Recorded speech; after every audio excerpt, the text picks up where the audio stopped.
আজ আমার দুটো ব্রাইডের মধ্যে কাকে দেখবো আর কাকে ছাড়বো সত্যি বুঝতে পারছি না। দুজনকেই দেখতে লাগছিল জাস্ট ফাটাফাটি। হ্যালো সবাইকে, আমি তোমাদের মেকআপ আর্টিস্ট প্রতিভা আবারও চলে এসেছি মে মাসের 15 তারিখে দুটো ব্রাইডের কাজ। প্রথম ব্রাইডটি ছিল আমার মুসলিম ব্রাইড। দেখো আমি পৌঁছেই গেছি আমিনার কাছে। তোমরা আগেও আমিনার সঙ্গে পরিচিত হয়েছো, কারণ তার এঙ্গেজমেন্টে আমি তাকে সাজিয়েছি। তো ফাইনালি আজকে তার বিয়ে। ওখানে যাওয়ার পর দেখতে পেলাম যে এখনো পর্যন্ত নিকাহ কমপ্লিট হয়নি, তো সেগুলোই চলছিল। তো কিছুক্ষণ অপেক্ষা করার পর দেখো আমার ব্রাইড চলে এসছে। চলো এবার তার কাছ থেকে জেনে নেবো আজকে সে কেমন লুক চাই। অবশ্যই তোমরা শেষ পর্যন্ত ভিডিওটি দেখো, আশা করি আজকের ভিডিও তোমাদের ভালো লাগবে। এর পরের ব্রাইড ছিল আমার রিসেপশন ব্রাইড। হ্যালো,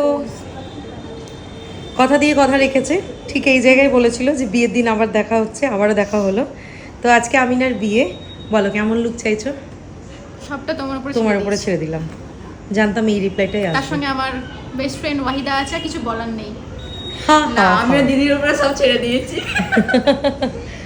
চলো তোমরা দুজনে যখন আমার উপরে ছেড়ে দিলে, আমি নিজেরটা নিয়ে নিলাম নিজের উপরে। এঙ্গেজমেন্টে সাজানোর পর বারবার করে বলেছিলাম যে অন্তত আইব্রোটুকু করে রাখো, সেটাও করে রাখেনি। বলার পর শুধু একটাই কথা যে আমি জানি তুমি ঠিক করে দেবে। তো এখানে তোমরা দেখতেই পাচ্ছ আমার মেকআপ কমপ্লিট হয়ে গেছে। তারপরে আমি তার ওড়না সেট করে দিচ্ছিলাম, গয়নাগুলো পরিয়ে দিচ্ছিলাম, মানে বাদ বাকি যেগুলো ফিনিশিং দেওয়ার সেগুলো করছিলাম।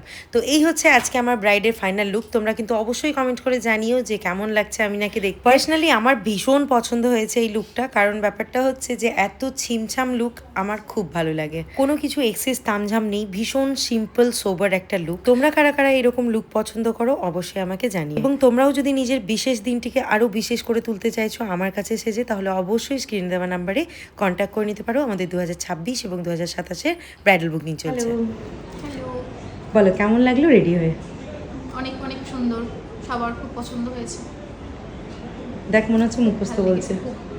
মুখস্থ কিছু বলছি না, একদম স্পিচলেস। আগেও এঙ্গেজমেন্টেও বলেছিলাম, এখনো বলছি, ভবিষ্যতেও বলবো। ব্যাপারটা হচ্ছে একটা ভেবেছিলিস যে এরকম হবে, তো যখন দেখলি আয়নাতে কেমন লাগলো? তো একদম ভাবনার বাইরেই, কোনো নলেজ নেই, ওই জন্য বাকিটা সবটা তোমার উপরে ছেড়ে দিয়েছি। আর সবাই তো অ্যাপ্রিসিয়েট করছে, সবার ভীষণ পছন্দ হয়েছে। তুই স্যাটিসফাইড তো? একদম যেমনটা চেয়েছিলাম তেমনটাই হয়েছে। কালকের জন্য আরো বেশি এক্সাইটেড হয়ে গেলাম যে কালকে আবার কি লুক দিতে চাইছো। ওটা কালকে দেখা হবে নাকি? চলো, থ্যাংক ইউ। আমিনাকে সাজাতে যখন এসছি তখন দেখেছি অনেকজন এই রুমে ছিলেন। তাদের আগে কথা বলে নেব। বলো কেমন লাগলো? খুব সুন্দর, পছন্দ হয়েছে? একদম। দিদি তোমার? খুবই সুন্দর লাগছে, নিজের চোখে দেখলাম। অন্যদিন মানে কেউ ঘরে ঢুকতে দেয় না, কিন্তু এই পার্লারের যে উপায় ছিল না, এসেছেন তিনি খুব ভালো মানে অ্যালাউ করেছেন, দেখতে পেলাম খুব সুন্দর করে সাজালেন। উপায় ছিল না, আসলে ছোট বাচ্চারা রয়েছে তো এই কারণে।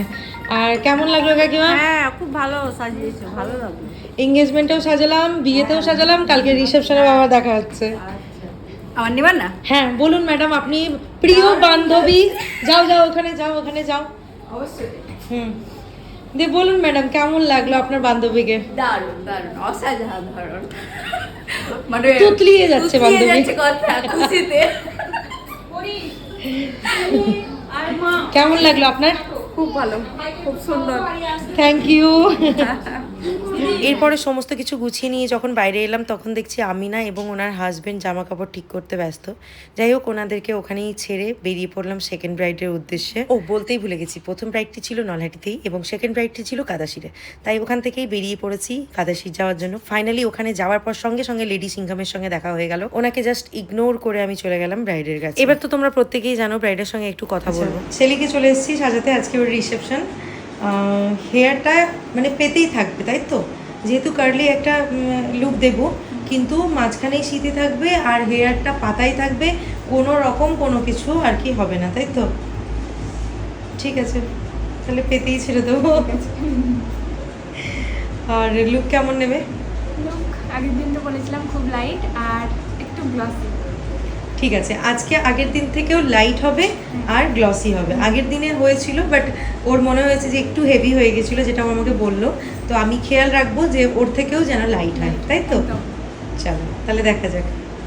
অনেকদিন কাউকে জ্ঞান দেওয়া হয়নি, তাই ভাবছি যে একটু এখানে জ্ঞান দিই। সবাই খুব মন দিয়ে শুনবে। আজকে জ্ঞানের টপিক হচ্ছে সিম্পল মেকআপ। তোমাদের প্রথমেই জানিয়ে রাখি, সিম্পল মেকআপ বলে কোনো কিছু হয় না। অনেকেরই ধারণা থাকে যে সিম্পল মেকআপ বলতে অল্প অল্প প্রোডাক্ট ইউজ করব, সেরকম কিছু দেব না।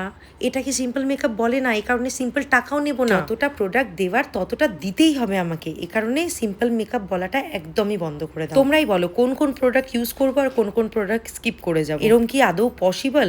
এটা একদমই তাই। তোমরা যতই সিম্পল সিম্পল বলো না কেন, আমাদেরকে কিন্তু সবই কিছু ইউজ করতে হবে। চলো, এখানে আর বেশি জ্ঞান দেবো না। এর থেকে বেশি করে যদি ডিটেলসে জানতে চাও সিম্পল মেকআপের ব্যাপারে, তাহলে আমাকে বলিও, সুন্দরভাবে একটা ভিডিও করে পোস্ট করব। আপকামিং সিজনে ব্রাইডাল বুকিং এর জন্য অনেকে আমাকে ফোন করছো, যারা এই ব্যাপারটা না বুঝেই আমাকে বলছো যে সিম্পল মেকআপ নেব। তাদেরকে বোঝানোর জন্যই এই কথাগুলো বলা। এই সিম্পল মেকআপ করাটাই হচ্ছে একটি আর্ট, আর সিম্পল মেকআপের সাথে মেকআপ আর্টিস্টের চার্জের কোনো বার্গেনিং নেই। এবার আসি আসল কথায়। তোমরা আজকে আমার সেকেন্ড রিসেপশন ব্রাইডের লুকটা দেখে নিলে, এবার বলো তাড়াতাড়ি কমেন্ট করে যে আজকে সেলি লুকটা কেমন লাগছে।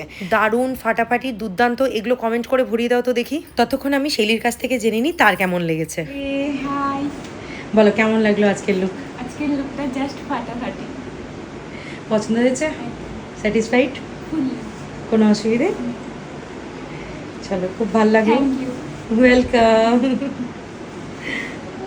মিষ্টি লাগছে ভীষণ। হঠাৎ দেখি রিভিউ নেওয়ার পর ব্রাইড কি করছে। না না, আমি বলেছিলাম ঘুরতে, যাতে তোমরা প্রপার হেয়ারস্টাইলটা দেখতে পাও। তো যাই হোক, এখানে আমাদের কাজ কমপ্লিট। সেলিকে টাটা বাই বাই বলে দিলাম। আশা করি আজকের দুটো কাজই তোমাদের ভালো লেগে থাকবে। সম্পূর্ণ ভিডিওটি দেখার জন্য অসংখ্য ধন্যবাদ। আবারও দেখা হবে নতুন কাজ, নতুন ভিডিও নিয়ে। সবাই খুব ভালো থেকো। আজকের মতো এখানেই শেষ করলাম। টাটা।